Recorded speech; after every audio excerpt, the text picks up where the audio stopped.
गुन्हेगारीच्या भयान वास्तवामुळे बीड जिल्हा हा माध्यमांवर चर्चेचा विषय बनलेला आहे.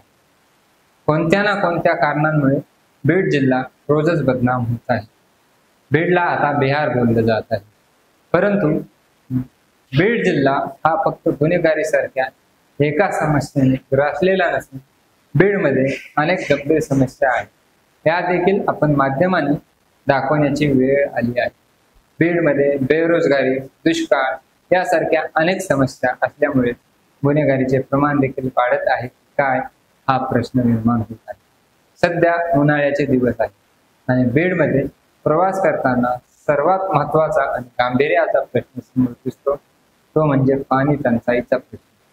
बीड जिल्ह्यातील अनेक खेड्यापाड्यांमध्ये पिण्याच्या पाण्याचा एक हंडा आणण्यासाठी जी जीवघेणी कसरत करावी लागते ती भयान आहे. पिण्याचे पाणी आणण्यासाठी 5-5, 6-6 किलोमीटर पायी चालावे लागते. तेव्हा पिण्याच्या पाण्याचा एक हंडा. ही भयान परिस्थिती का उद्भवली याचा कधी विचार आपण करतच नाही.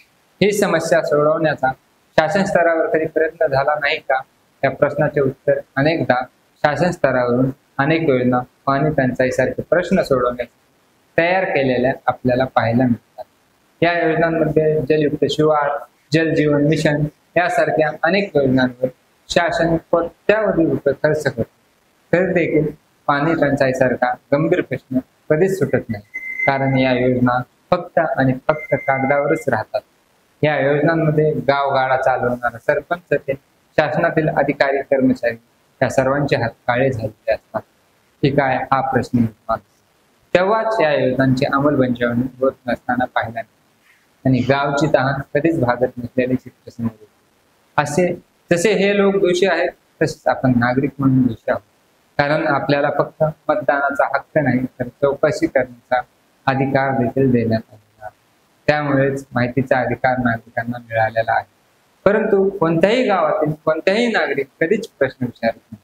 गावासाठी कोणत्या योजना आल्या आहेत, कोणत्या योजना पूर्ण झाल्या आहेत हे कधीच पाहत नाही. म्हणून पाणी टंचाईसारखे प्रश्न असो की अन्य कोणतेही प्रश्न हे नेहमी समस्या म्हणूनच राहतात. सुजाण नागरिक म्हणून आणि आपल्या समस्या सोडवण्यासाठी स्वतः नागरिकांनी पुढे येणे गरजेचे आहे. तेव्हाच हे लोक अपहार करणार नाही आणि शासनाने निर्माण केलेल्या योजना त्या पूर्णत्वास येतील आणि आपले जीवन सुजलाम सुफलाम बनेल. तर वाट काय बघता? तुम्ही तुमच्या ग्रामपंचायतला जाऊन जल जीवन मिशन सारख्या योजनांबद्दल माहिती मिळवा. तुमच्या गावाला देखील जल जीवन मिशन, जलयुक्त शिवार यासारख्या योजना आलेल्या आहेत का आणि त्या पूर्णत्वास गेल्या आहेत का आणि तुम्ही तुमच्या पाणी टंचाईसारखा गंभीर प्रश्न स्वतः सोडवा. तुम्हाला जर काही मदत हवी असेल तर माध्यमांना आवाज द्या. ते तुमचा आवाज उठवतील आणि तुम्हाला तुमच्या हक्काचे पाणी मिळवून देतील.